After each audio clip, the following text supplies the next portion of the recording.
One of Earth's most breathtaking natural wonders is under threat, and it's not from a storm or rising sea levels, it's from a coal mine. Over 1,000 kilometers from the ocean, deep in the dry heart of Queensland, a single industrial project is setting off a chain reaction that could help destroy the Great Barrier Reef. So, how did this happen? Who's benefiting? And can the Great Barrier Reef be saved before it's too late? Let's find out. The story of the Carmichael mine begins in 2010 with a promise. That year, Indian billionaire Gautam Adani unveiled a bold vision to build Australia's biggest coal mine in Queensland's Galilee Basin. How big? 60 million tons of coal each year, a 90-year lifespan, thousands of jobs, energy for India, and for some, a lifeline for struggling towns in rural Australia. But was it really that simple? Not quite. There was a major problem. Actually, several. The mine would sit above the Great Artesian Basin, one of the biggest underground water reserves on Earth. It's water that many farmers and communities rely on. What happens if that gets damaged? No one was sure. And that's not all. Endangered animals like the black-throated finch lived nearby, with nowhere else to go. Just off the coast was the Great Barrier Reef, already under pressure. More coal meant more ships, more dredging, and more pollution. In 2014, the federal government gave the green light. That's when the protests began. Legal fights broke out. Environmentalists warned of damage that couldn't be undone. Indigenous leaders said they were left out of the process. Big banks backed away. Scientists raised concerns but were pushed aside. Even with all the backlash, Adani didn't stop. Construction finally kicked off in 2019, and in December 2021, the first coal shipment left the site. Today, the Carmichael mine is up and running. It's smaller than first planned, but it's still digging, moving, and sending coal from deep in the outback to ports along the reef. But this isn't just about one mine. This project could open the floodgates to a dozen others across the Galilee Basin. A coal corridor that, once built, may be impossible to stop. And the cost? It might be the reef itself. So, how was this engineered, and what are the consequences? The Carmichael mine spans nearly 450 square kilometers of previously untouched land. It's a vast and staggering operation, an open-cut site that devours the surface of central Queensland like a slow-moving scar. But what does that actually look like on the ground? 6 massive pits, 5 underground mines, giant conveyors snaking across the dry landscape. Even a private airport built just to fly workers in and out. This isn't something you build overnight. It took years to carve out the land, and even more to silence the fierce resistance that stood in its way. But once the coal is dug up, how do you move it? That's where things get even more complicated. A 200-kilometer rail line was built to link the mine to Abbott Point, a coastal port sitting alarmingly close to the Great Barrier Reef, one of the world's most fragile marine ecosystems. But here's the twist. This rail line wasn't part of the original blueprint. The initial plan called for a much longer route, 388 kilometers, and a much bigger price tag. So what changed? When global banks started pulling their funding and public backlash intensified, Adani was forced to pivot. Instead of building an entirely new rail corridor, they tapped into existing narrow-gauge lines to cut costs and time. It was a calculated compromise, but one that came with its own set of concerns. And if that pivot wasn't enough, the company changed its name to Adani Mining, rebranded as Bravus, a fresh identity for a project mired in controversy. But was it really a fresh start? The company claimed Bravus meant brave in Latin. Unfortunately for them, Latin scholars quickly pointed out a different translation, mercenary, or worse, crook. A clever name might change headlines, but it doesn't change facts. And the facts around Carmichael raise serious questions.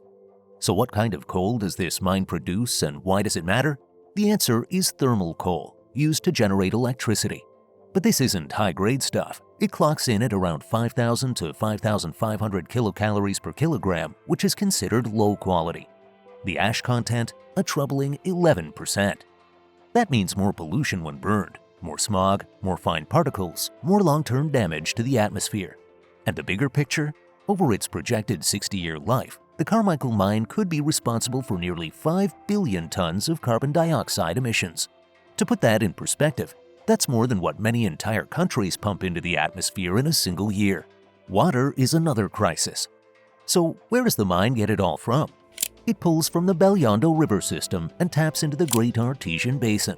That's one of the largest underground water sources in the world. Adani claimed it would use 12.5 billion liters a year. That's about 13 Olympic pools every single day. But is that the whole story? Government documents suggest the real use could be much higher. And here's the scary part. Once the water table drops, it might never come back. What happens then? Farmers downstream could lose their bore water, and ancient springs like the culturally important Dungmabula Springs could dry out forever.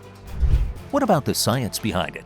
Adani's groundwater modeling was questioned by experts, including the CSIRO. They found the company had cherry-picked data, ignored key risks, and underestimated how much water would be lost. Yet, despite these concerns, the project still got the green light. But it's not just about water. Let's talk about wildlife. The black-throated finch, the Yaka skink, the ornamental snake.